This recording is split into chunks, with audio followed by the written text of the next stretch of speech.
Bismillahirrahmanirrahim. Assalamualaikum warahmatullahi wabarakatuh. Bismillahirrahmanirrahim. Qala Allah Ta'ala fi kitabihil karim. A'udzu billahi minasyaitonir rajim. Bismillahirrahmanirrahim. Ya ayyuhalladzina amanu udkhulu fis silmi kafah. Wa qala Rasulullah sallallahu alaihi wasallam, Man asbaha wa lam yahtam bi amril muslimin falaysa minhum. Para pemirsa dimanapun Anda berada, kita lanjutkan kembali reaction to Buletin Dakwah Kafah yang saat ini kita akan memasuki edisi 209. Baiklah, tidak berpanjang pembukaan, maka akan kita lanjutkan.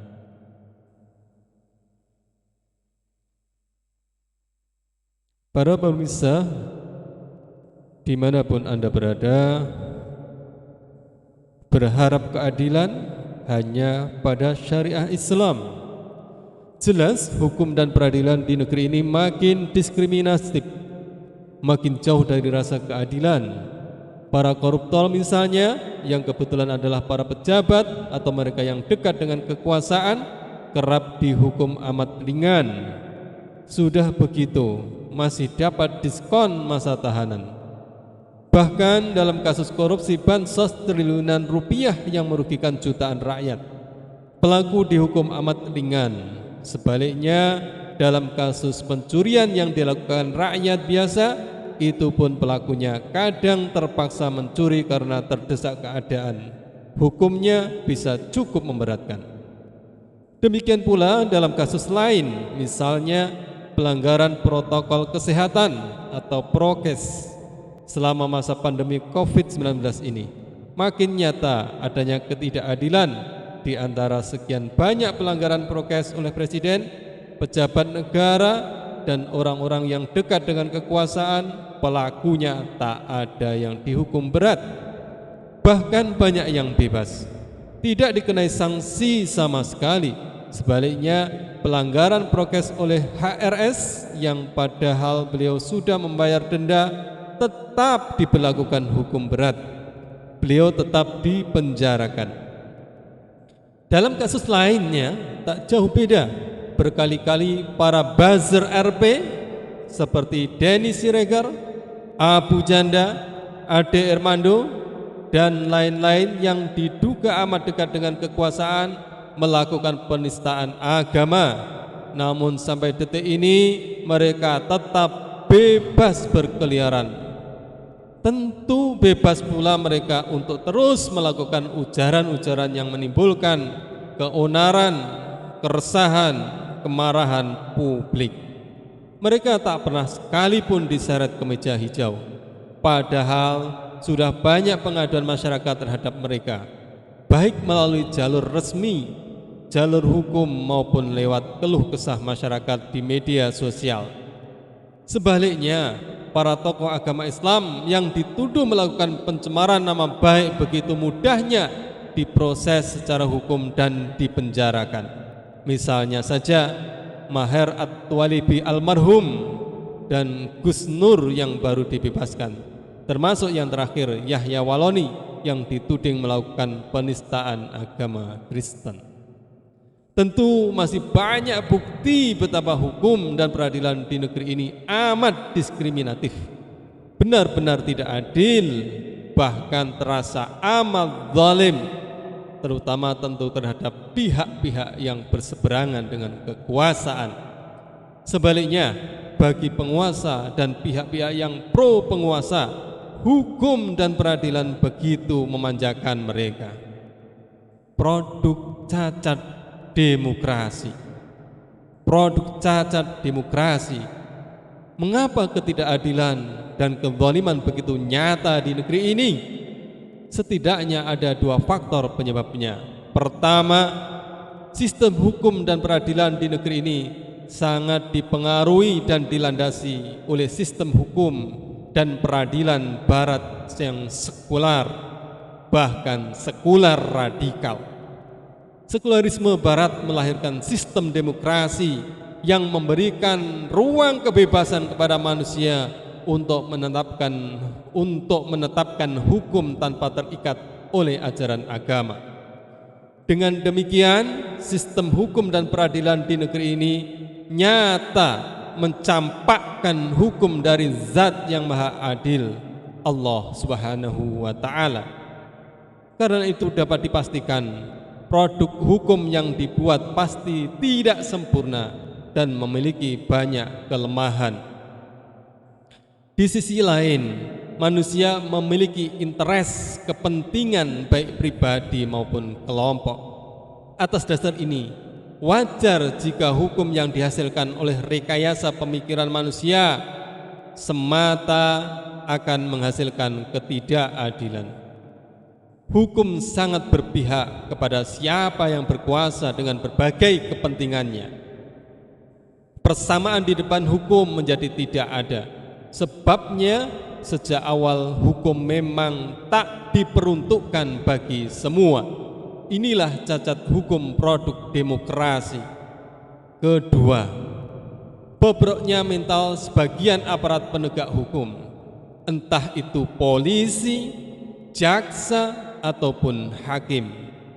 Pasalnya, dalam sistem yang jauh dari tuntunan agama Islam, siapapun termasuk para aparat penegak hukum begitu mudah tergiur oleh uang, jabatan, perempuan, dan godaan duniawi lainnya. Akhirnya mereka banyak yang terlibat jual beli perkara. Akhirnya mereka banyak yang terlibat jual beli perkara. Keadilan pun tak bisa lagi diharapkan. Berharap keadilan hanya pada syariah Islam. Setiap orang yang mendambakan keadilan sudah sepantasnya berharap dan bertumpu hanya pada syariah Islam. Tentu karena hanya syariah Islam yang adil, sebabnya syariah Islam bersumber dari Zat yang Maha Adil. Allah yang Maha Adil telah menetapkan semua aturan hukum untuk mengatur kehidupan manusia di dunia. Orang yang melanggar aturan hukum Allah dinilai berdosa dan maksiat namanya. Dia bisa dikenai sanksi di dunia ataupun azab di akhirat. Rasulullah sallallahu alaihi wasallam bersabda, "Wa man asaba min dzalika syai'an fa'uqiba bih fahuwa kaffaratul lahu wa man asaba min dzalika syai'an fasatarahullahu alaihi in syaa'a ghaffara lahu wa in syaa'a 'adzabahu." Siapa saja yang melanggar ketentuan Allah dan Rasul-Nya lalu diberi sanksi, itu merupakan penebus dosa bagi dirinya. Siapa saja yang melanggar ketentuan Allah dan Rasul-Nya namun kesalahannya ditutupi oleh Allah, maka jika Allah berkehendak Dia akan mengampuni dirinya, dan jika Dia berkehendak Dia Allah akan mengazab dirinya. Hadis riwayat Al-Bukhari. Selain itu, sebagai muslim kita tentu wajib meyakini bahwa hanya hukum Allah lah hukum yang terbaik. Allah Subhanahu wa Ta'ala sendiri yang menegaskan dalam firman-Nya, "Afa hukmal jahiliyati yabghun wa man ahsanu minallahi hukmal liqaumi yuqinun." Apakah hukum jahiliyah yang mereka kehendaki? Hukum siapakah yang lebih baik daripada hukum Allah bagi orang-orang yang yakin? Terjemahan Quran surat Al-Maidah ayat 50. Syekh Wahbah Az-Zuhaili menerangkan, ayat ini bermakna bahwa tak ada seorang pun yang lebih adil daripada Allah Subhanahu wa Ta'ala. Juga tak ada satu pun hukum yang lebih baik daripada hukumnya. Az-Zuhaili At-Tafsir Al-Munir juz 6 halaman 224. Karena itulah keadilan merupakan sifat yang melekat pada Islam itu. Al-An'am ayat 115. Sebaliknya, saat Islam dijauhkan, bahkan ditinggalkan, dicampakkan, dan Al-Quran tidak dijadikan rujukan dalam berhukum, yang bakal terjadi adalah kezaliman. Firman Allah, wa man lam yahkum bima anzalallahu faulaika humudz zalimun. Siapa saja yang tidak berhukum dengan apa yang telah Allah turunkan, maka merekalah para pelaku kezaliman. Terjemahan Quran surat Al-Maidah ayat 45. Dengan demikian, keadilan dan Islam adalah satu kesatuan. Tak aneh jika para ulama menegaskan keadilan atau al-adl sebagai sesuatu yang tak mungkin terpisah dari Islam. Menurut Imam Ibnu Taimiyah, keadilan adalah apa saja yang ditunjukkan oleh Alkitab dan As-Sunnah. Kullu ma dalla alaihi Alkitab was Sunnah, baik dalam hukum-hukum hudud maupun hukum-hukum lainnya. Ibnu Taimiyah As-Siyasah Asy-Syar'iyyah halaman 15. Pentingnya institusi penegak keadilan. Keadilan hanya mungkin terjadi saat Islam ditegakkan. Islam hanya mungkin tegak dengan kekuasaan. Karena itu dalam Islam kekuasaan tentu amat sangat penting, tidak lain untuk menegakkan Islam. Berikutnya, demi menegakkan keadilan sekaligus menolak kezaliman. Pentingnya kekuasaan sejak awal disadari oleh Rasulullah sallallahu alaihi wasallam.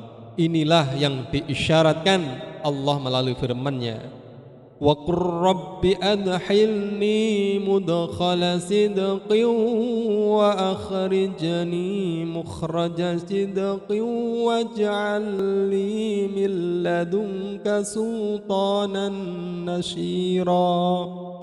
Katakanlah Muhammad, Tuhanku, masukkanlah aku dengan cara masuk yang benar, dan keluarkanlah aku dengan cara keluar yang benar, serta berikanlah kepada diriku dari sisi Engkau kekuasaan yang menolong.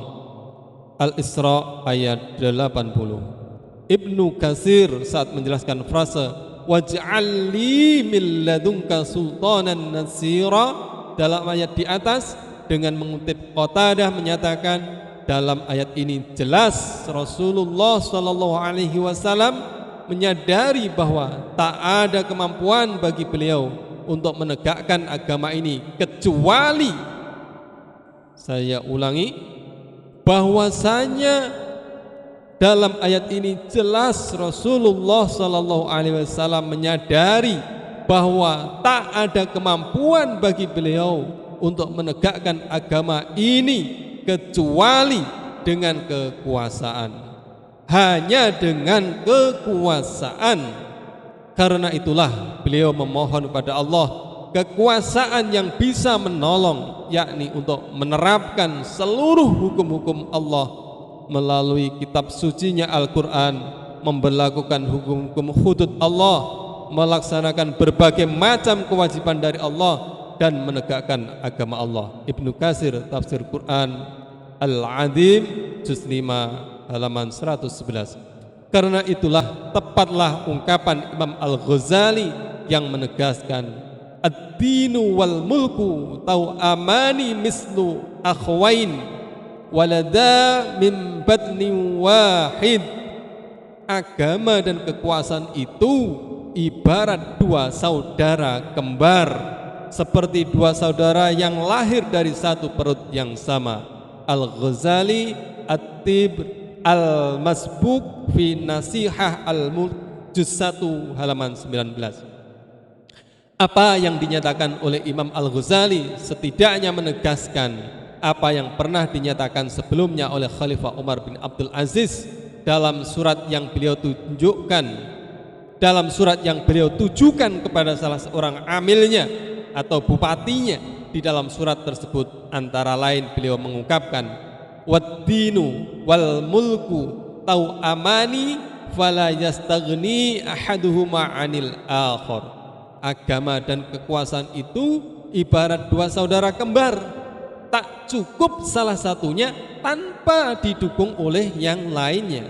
Abdul Hayy Al-Hattani Taratib Al-Idariyah juz 1 halaman 395. Alhasil meraih kekuasaan sangatlah penting, namun yang lebih penting lagi kekuasaan itu harus diutamakan untuk menegakkan syariah Islam secara totalitas, secara kafah. Hanya dengan penegakan dan penegakan syariah Islam secara kafalah, keadilan bagi semua akan tercipta. Saat keadilan tercipta, kezaliman pun pasti sirna. Wallahu alam bisawab. Hikmah dari buletin kali ini, Allah Subhanahu wa taala menegaskan dalam sebuah hadis qutsinya, ya ibadi inni haramtu dzulma ala nafsi wa ja'altuhu bainakum muharraman fala tadzalamu. Wahai hamba-hambaku, sungguh aku telah mengharamkan kezaliman atas diriku. Aku pun telah mengharamkan kezaliman itu di antara sesama kalian. Karena itu janganlah kalian saling menzalimi satu sama lain. Hadis riwayat Muslim. Demikianlah yang bisa kita sampaikan di reaction to Buletin Dakwah Kafah edisi 209. Semoga ada manfaat bagi kita semuanya. Jangan lupa subscribe, like, share, and komennya. Wassalamualaikum warahmatullahi wabarakatuh. Stop.